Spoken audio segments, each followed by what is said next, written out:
Combine the dream come true of being a dad with the dream to be of entrepreneurship, you're presented with a world of possibilities along with a world of challenges.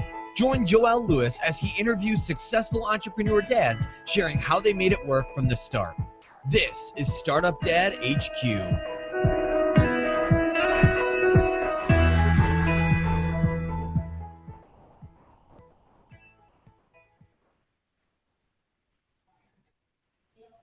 Hello, welcome to Startup Dad Headquarters, where we're exploring the intersections between fatherhood, entrepreneurship, and life.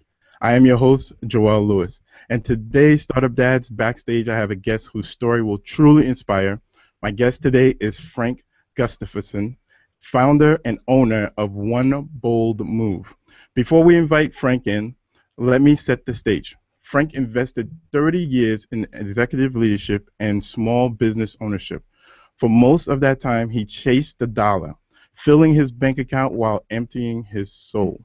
No more. As an executive and business coach, leadership trainer, writer, and speaker, he launched his latest venture, One Bold Move.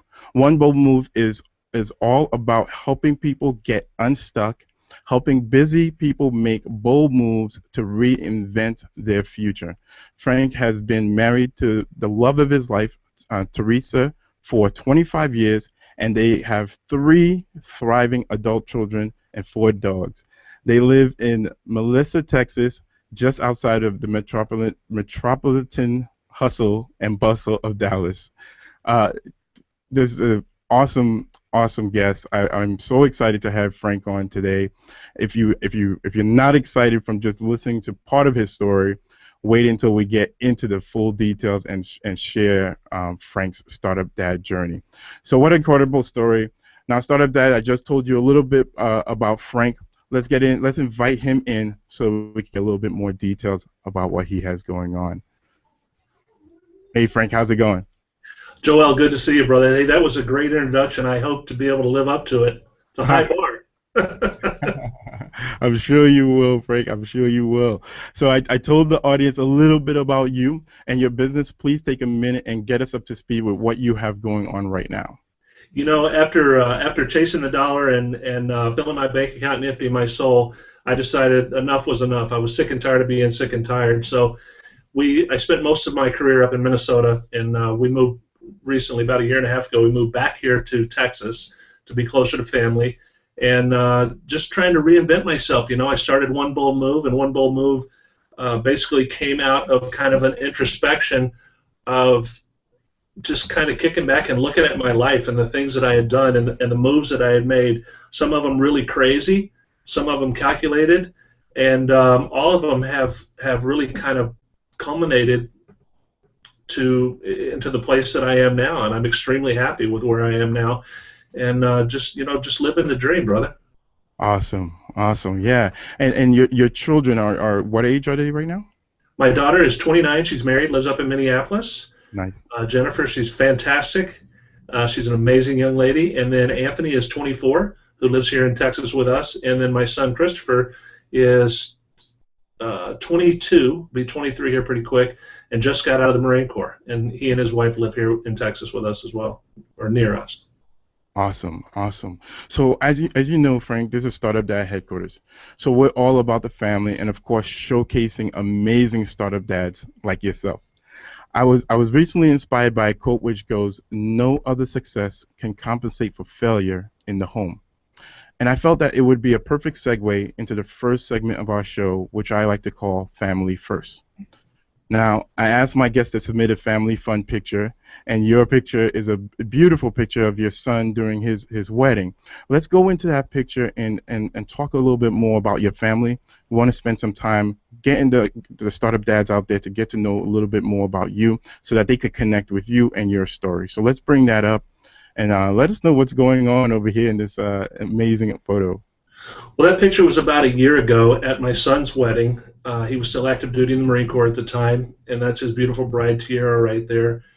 And that's the whole family right there. From the one side, my son-in-law Josh and Jennifer, they've been married for a couple of years, and they're actually they never took a honeymoon. They're actually in St. Thomas right now on their honeymoon 2 years after their wedding. So great kids, thriving, doing great, have got good jobs, but they've also got really high hopes and strong ambitions for the future. My daughter came out of college and started her own business, her own shoe store, for about a year and a half. And then that's Anthony in the middle.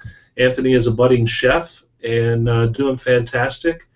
And then you've got Tierra and my son Chris right there. And then there's my wife kind of behind us. And she's always been behind all of us, pushing us along and encouraging us.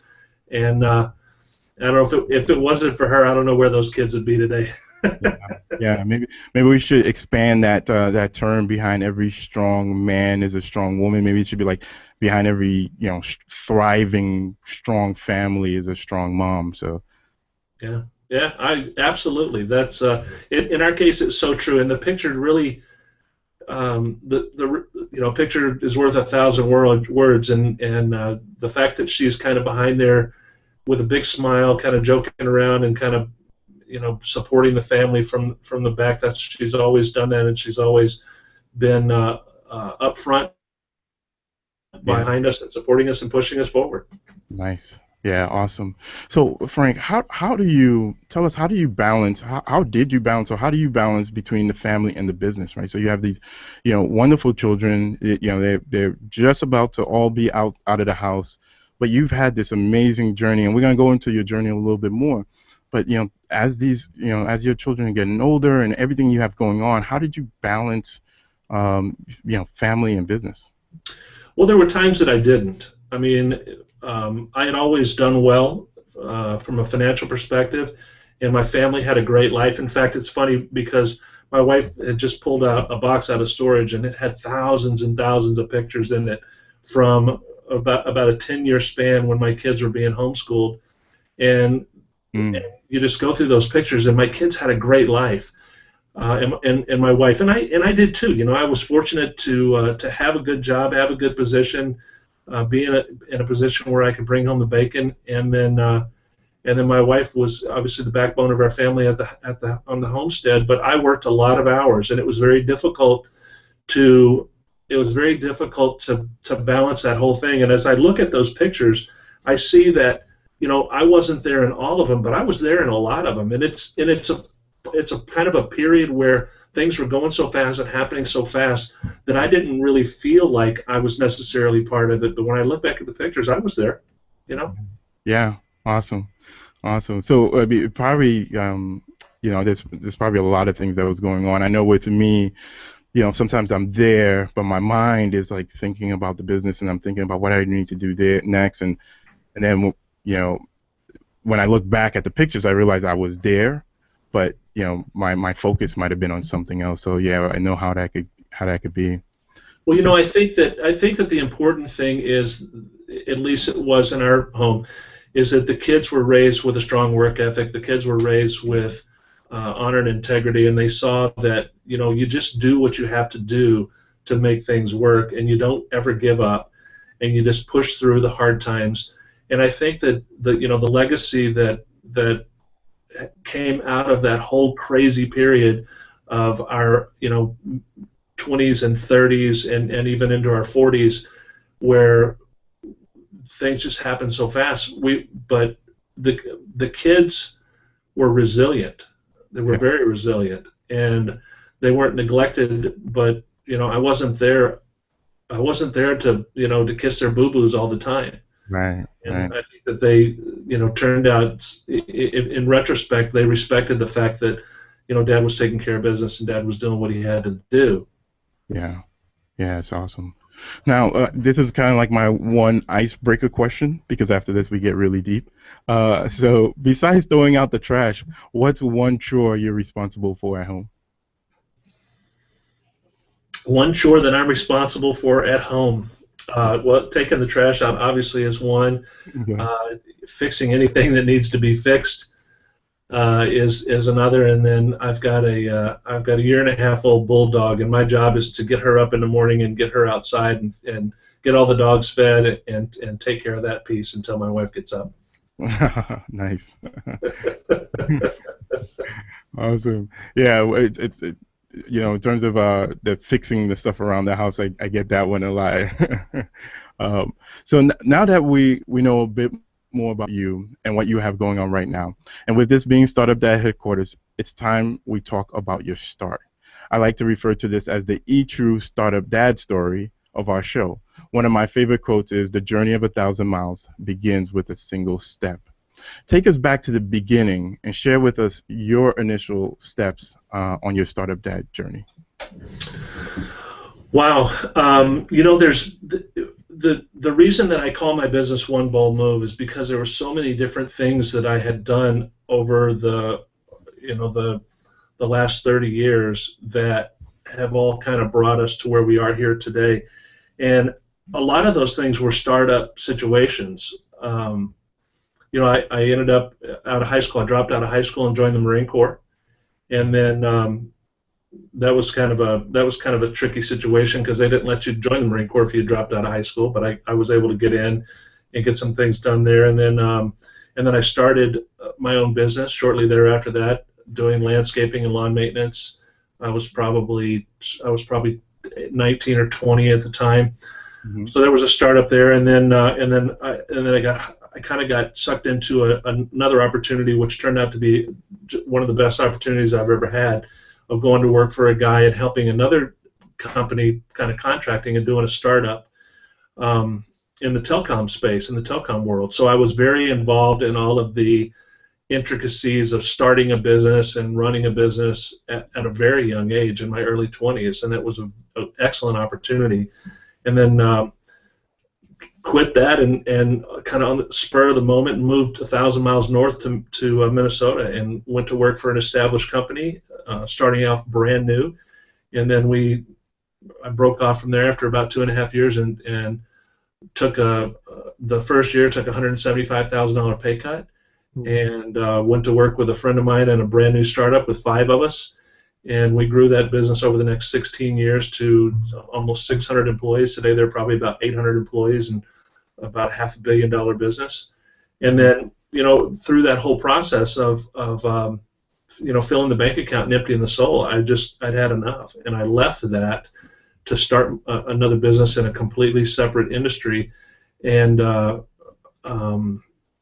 in the electronics recycling industry. And then, after 4 years, sold that and moved to Texas. So everything for me has always been a startup. I love startup. I love getting going. I love that energy around the whole startup piece. Yeah. Does that answer your question at all? I feel like I kind of beat around the bush, maybe. No. Now, where in all of that did the children start showing up, and kind of like you're taking these risks, right? Yeah. And you have a family to feed. Yeah. So when I married Theresa, when we got married in 1989, she had a 3-year-old daughter. Jennifer was just about to turn 4. Okay. And so being engaged and being completely in my soul 100% responsible for my new family, which was my fiance and my future daughter, that whole when I very first started with that telecom company and then quit there and moved 1,000 miles north, they were very involved in that. We weren't married yet when I moved to Minnesota, but I came back to Texas. We got married and moved back to Minnesota. So there was some risk there, and that was my daughter was involved in that. And then probably when my kids were young, let's see, I left that telecom company and went and started with this friend of mine. Took this $175,000 pay cut when that was in '93. So my sons would have been, they were born in '90 and '92. So it would have been, what, a year and 1 and 2 years old? Yeah. So, yeah, there was some risk involved in that, but I was always extremely confident in what I was able to do and how I was going to be able to provide for the family. So that it never really felt like that much of a risk from a family perspective with me, because I knew that no matter what I did, I was going to succeed, come hell or high water. Right. Awesome. So what was there any, like everything else in life, there's always a catalyst that forces one to go beyond what he or she originally thought was possible. At any point, it sounds like for you, like it was always possible, but was there anything that, maybe early on that made you that catalyst that pushed you forward and said, hey, this is what I want to do? I had always had an ambition ever since I can remember of being a millionaire by the time I was 30. That was just kind of a goal of mine. And there were no millionaires in my family. We were, lower middle class, suburban family that had all of our needs met and not a lot of our wants met. So there was no model that I had to follow to somehow or another create this thing in my mind that I wanted to be a millionaire by the time I was 30. But it was always just there. And when I dropped out of high school, I found myself within a month or two sitting in this tiny little.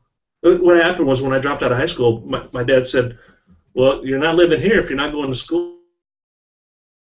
So 18 years old, I was out on my own, and I found a little efficiency apartment, and I had a car payment, and I had an insurance payment, and I had an apartment payment, and I was trying to put food on my own table, and I was in this tiny little apartment with just me and a mattress and a pan to make popcorn, and that's all I had was popcorn. It was just I was at the end of myself, and having this ambition inside of me to be a millionaire by the time I was 30, I looked and there was a lot of introspection, and I looked and I said, I'm not on the road. This road that I'm on does not go through Millionaireville. So that long-term goal was maybe the catalyst for me to cause me to say, what am I missing in my life? What's not here? What's not present? And I determined, after seeing the Marine Corps Silent Drill Team at the State Fair of Texas a couple of years prior, that the piece that I was missing was discipline. And I decided, I'm sitting there thinking, well, where do you get discipline? Oh, I know, I'll join the Marine Corps, right? So I did that, and I think the goal that I had was a catalyst for me. And then, always having the responsibility piece of I was going to provide for my family no matter what. I would say that those two things were probably the thing that drove me the most. Nice. So now, at any point, you met your wife, and she kind of saw the ambition in you. But any point when the children start showing up, you have your son 1 years old, 2 years old. Was there a point where you had to actually $175,000 pay cut? How was that discussion like? How did you approach that with her and get her on board? Well, you remember, when I talked about the picture, the fact that she's always been behind me. She has had more confidence in me than I've ever had in myself throughout our entire marriage. I mean, we've been married for 25 years now, and she is the kind of the driving factor, and she has always had more confidence in me than I've had in myself. So whenever I've come home with one of these harebrained ideas, like, hey, I got an opportunity I quit my job and I got an opportunity in Minneapolis. Do you want to go? Sure, I'll go. Hey, I'm going to quit my job and start a brand new startup with a new friend. Well, really, what are you going to make? Well, whatever I can earn, whatever I can generate is what I'm going to make. And I've always been on a commission basis, and I've always been paid based on my productivity. So she's seen a good track record, and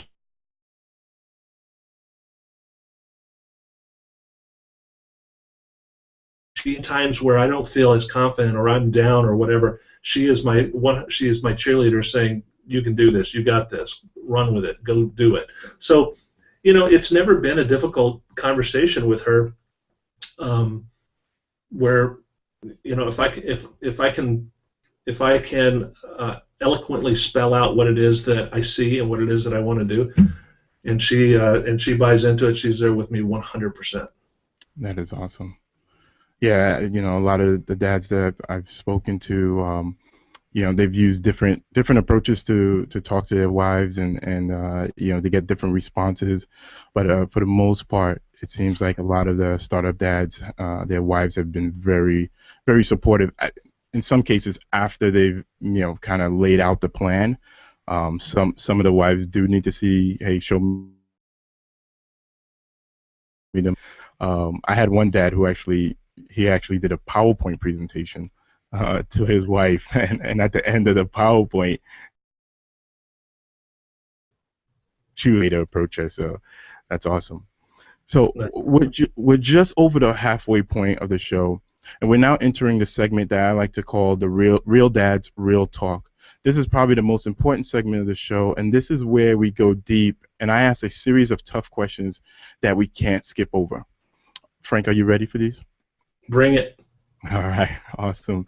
So now, as a father, husband, and provider, being self-employed must at times seem, a bit scary, right? Can you share with us a time when failure, doubt, or fear almost made you give up, and how did you overcome that? I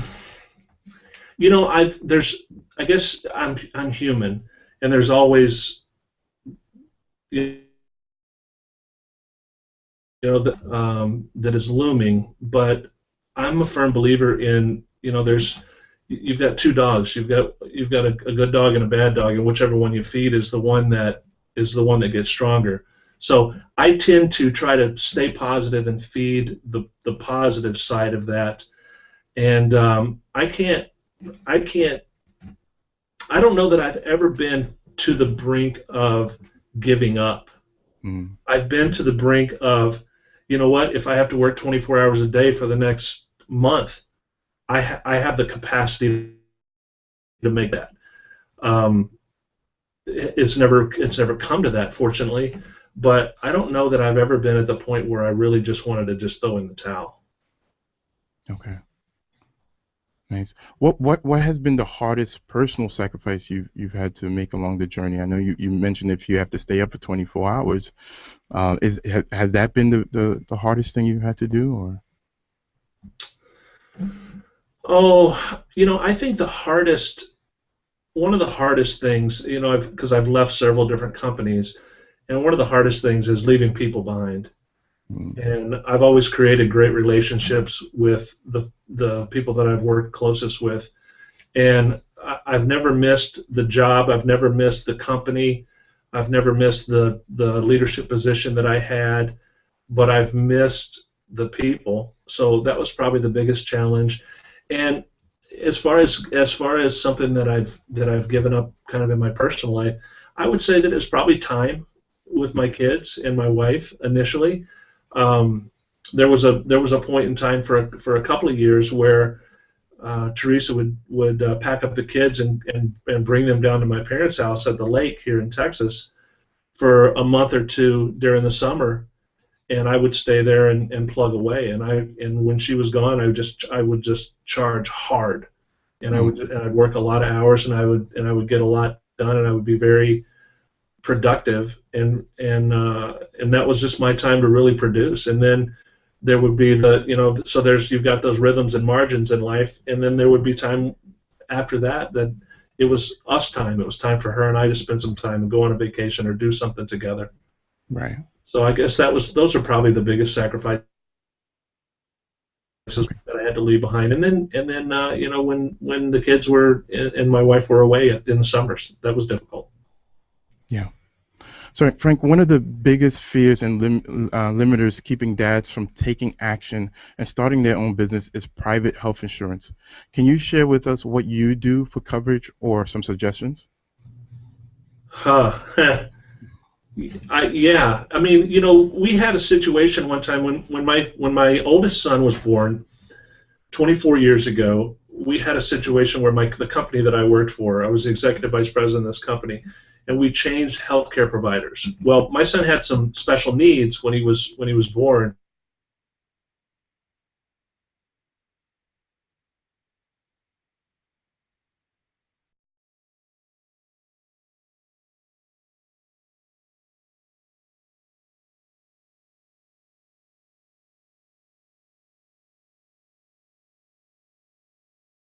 We weren't prepared to sacrifice that, so we stayed and just private paid that doctor for a period of probably a couple of years. And then, I've always had healthcare coverage until I left and started my own business. And then as a small business owner, I didn't have it. And as a small business owner today, I don't have it. So I've got some money in savings. I've got wish I had brought this question up because I know it's something that's got to be dealt with. I need to do something now and do something for for sure for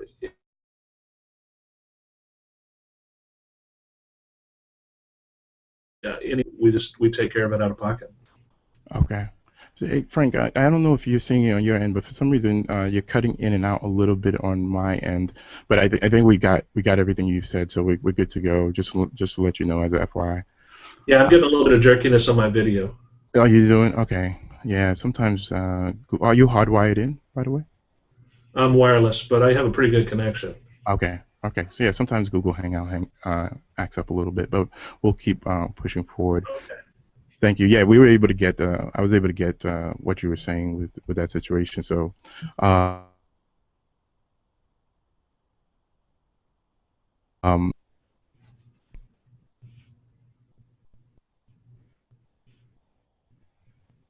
were you able to hear me, Frank? No, I'm sorry, I didn't hear that. Oh no, I'm sorry. If you had to do it all over again, would you, and why? I would have. I am one of the themes of my life is it's all good, and I think that the things that happen to you in life, whether they're positive or negative at the time, it's really in the moment. It's not what happens to you; it's how you react to what happens to you that's important.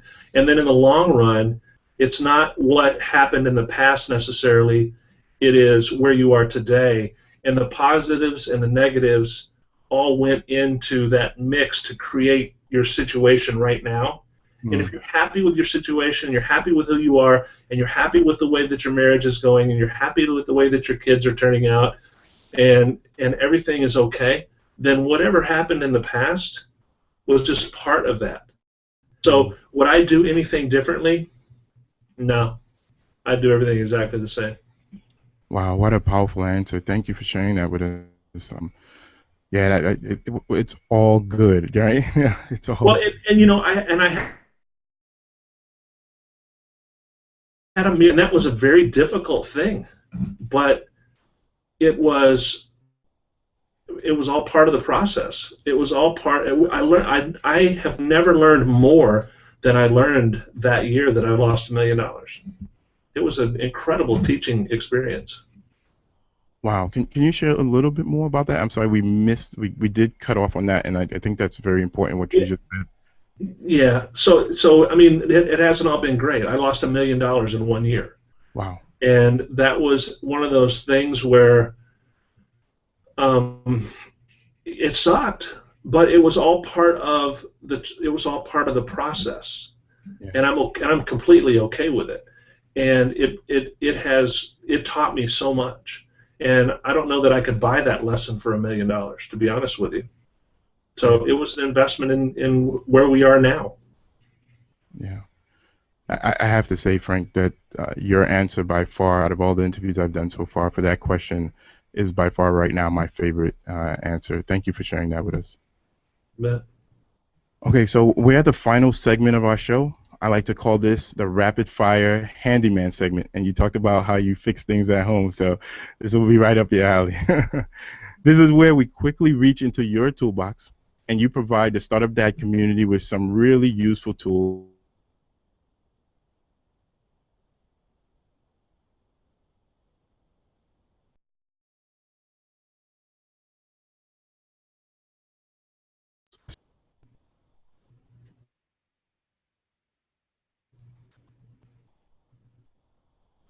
Hey, Frank, I I wonder think if it's open. it froze up again, huh?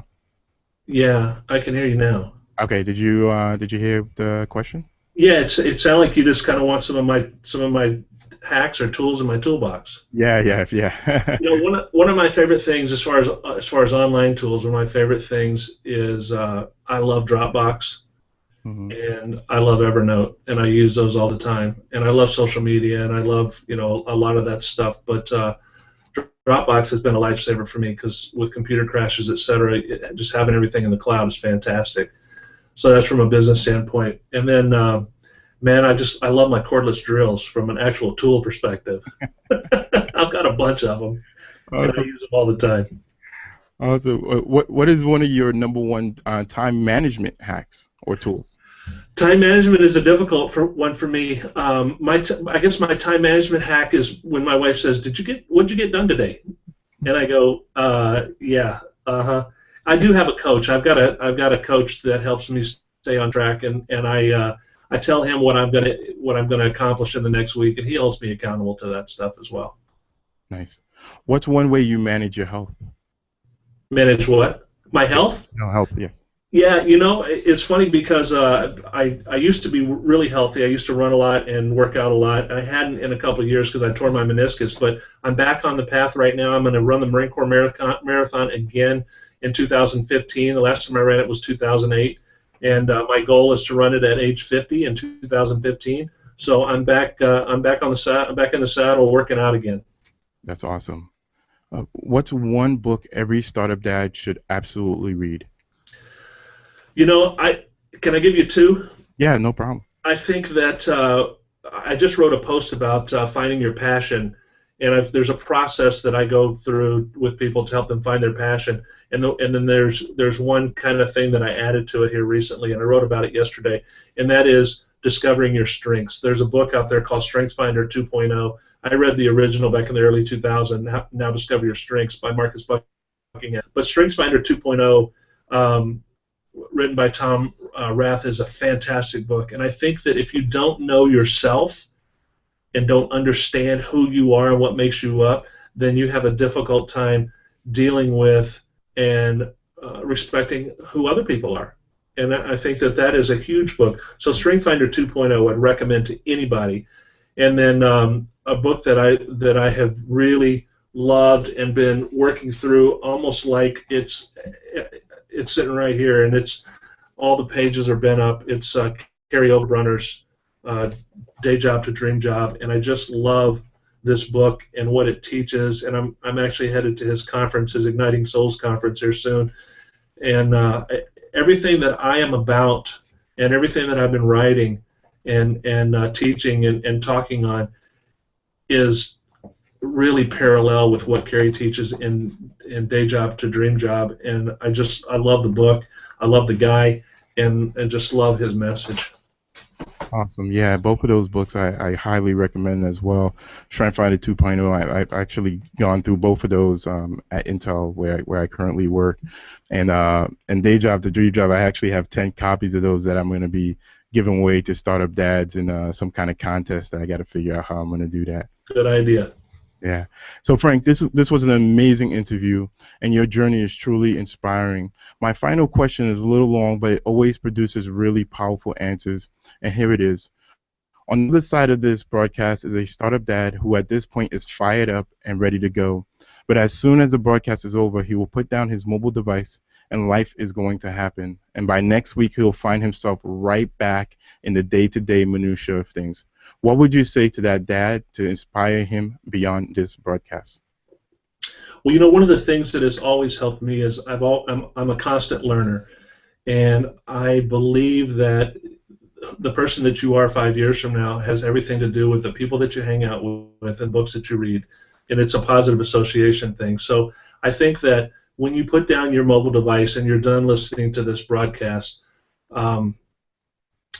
focus on what you can do next to learn something new and to constantly be growing.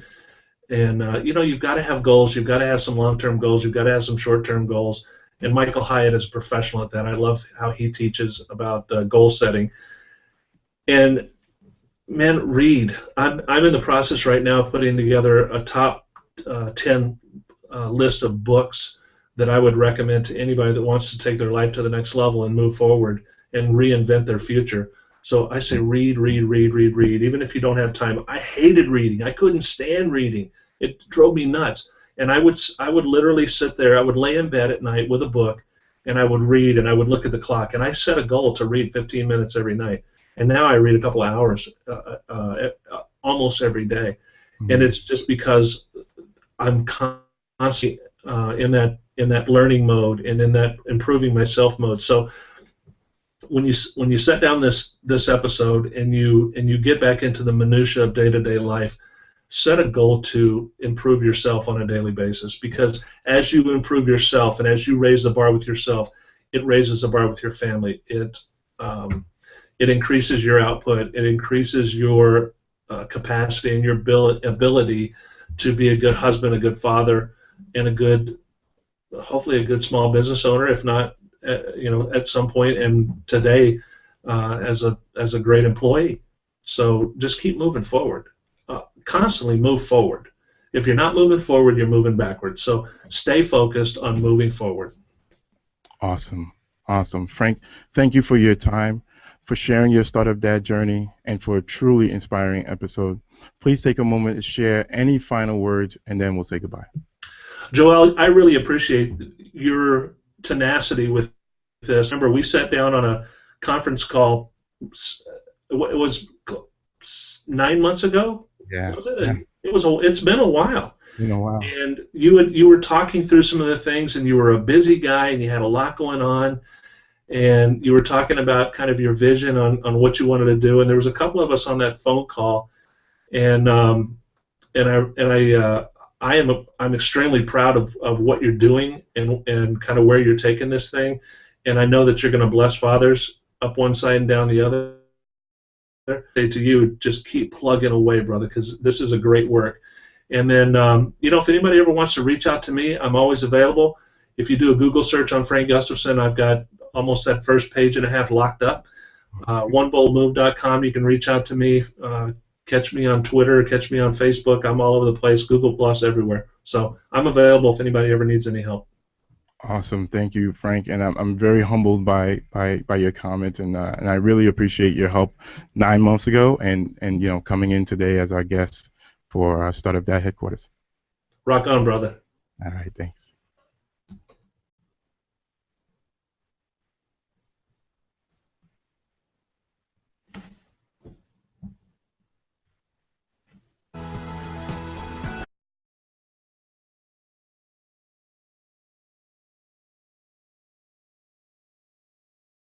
Box. It's only available at startupdadhq.com/free gift. Again, that's startupdadhq.com/free gift. So go download it now, and we'll see you next time on Startup Dad HQ.